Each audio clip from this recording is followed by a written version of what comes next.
Coach, starting the third quarter there, it's really competitive, and Missouri's right in it on Saturday. What clicked for you guys in that last 20 minutes or so that kind of flipped the game on defense? Just getting back to who we were, we made some what we felt were uncharacteristic mistakes. Putting our eyes in the wrong place, and they started really running the quarterback and some design quarterback runs that we didn't feel like we handled very well. We made some of the adjustments at halftime, but really it wasn't anything that we did miraculously. Guys just got back to playing with fundamentals and putting their eyes in the right spot, and we were able to get off the field on third down. Coach, what do you think is the most important aspect of getting stops on third and fourth down? I think the number one, obviously without going into detail of what the offense that you're going against is knowing the down and distance. I think you have to know if it's third and short, what type of plays, you're going to get, third and medium, third and long. If you have an idea of that, and then obviously through film study and game plan, going to execute the defense. But I think that's the biggest part of it. Nobody wants to be in third and short all game. Obviously, the goal is to get in the third and long, and then obviously knowing where the sticks are and what type of routes you're going to get, I think that makes a big difference. Coach, I think Juwan Mitchell's had like 22 tackles or something the last 3 games. What is happening for him? What's helped him to get settled in to kind of where his role is and the production he's giving you guys right now? I think it's just comfort level. I think he's, finally, like I've said earlier, he's finally healthy, and this is probably the most consistent that he's been as far as playing and being on the field and practicing every day, and in the film room. Like I said, understanding game plan, all the things that come with, being healthy and being able to be available every week. So I think he's probably as comfortable as he's, been in a couple years from here and the previous place that he was at. And, he's starting to show in his play because he's got some consistency in his day-to-day habits. Coach, what impresses you and concerns you about South Carolina's quarterback, Spencer Rattler? Spencer's a super talented, young man. Obviously, one of the top quarterbacks in the country coming out of high school. Really, really talented arm. You see the mobility that you see with a lot of high-end quarterbacks. Maybe doesn't run it as much in design quarterback runs, but has the ability to extend plays. So, he's, one of our top priorities that we have to do a great job in trying to contain. But we think he's a, very talented young man. How have you guys as a defense handled crowd noise? Because on defense, you guys are having to handle it at home as well when they're trying to impact opposing offenses. How's the communication been with crowd noise for you guys? I think we've done a really good job. Obviously, that comes with hand signals, because when we're on defense, I think that's when our crowd, which we really do appreciate, gets the loudest. So we've done a good job. I think we've handled it well as far as communication, whether that's walking up and getting in close quarters with guys or just with hand signals. I think I should say that's one of the better things that we've done so far this year, especially at home.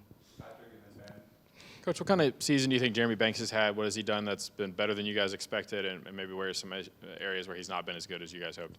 I would always talk about the positive. I'm gonna knock on wood and say, he's played more under control.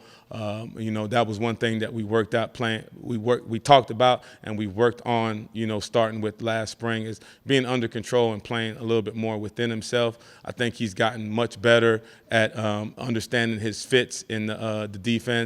He's, like I said, super athletic, always can run and go find the football, but I think he's fit up different runs on understanding leverage and understanding where his help is coming from. I think he's done, a tremendous job there. And I think, for what we've asked him to do, Jeremy's had a really good season. I know no one's perfect, but I think he's really, evolved and is still growing as a linebacker.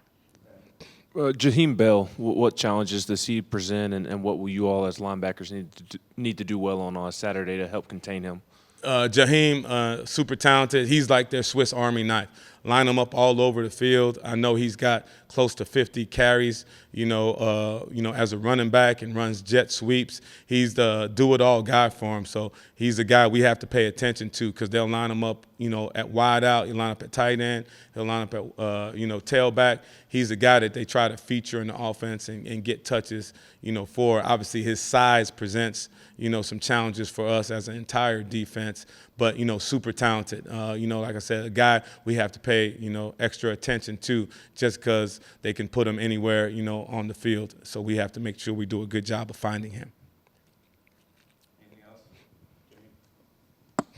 Coach, back to Jeremy Banks, some players play better when they play with a lot of emotion. Where's the balance in trying to not be too emotional and get penalties versus being emotional enough to play well?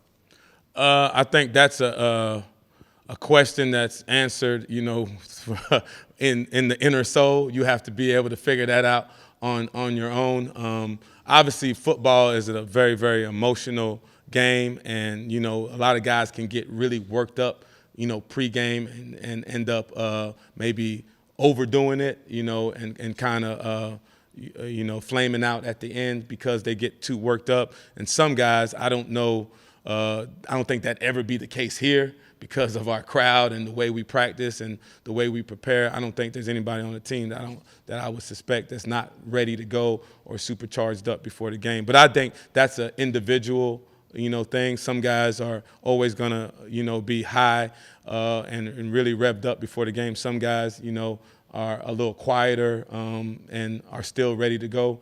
But, there is a balance there, but I think that's individual. Us as coaches always want to see a guy ready to run through a wall, but, by looking at them in their faces, sometimes, guys are good poker players. You're not going to be able to tell that they're ready to go. Coach, how are your two freshmen, Elijah and Caleb, coming along? They're obviously playing a lot on special teams. How do you think that's helping their development?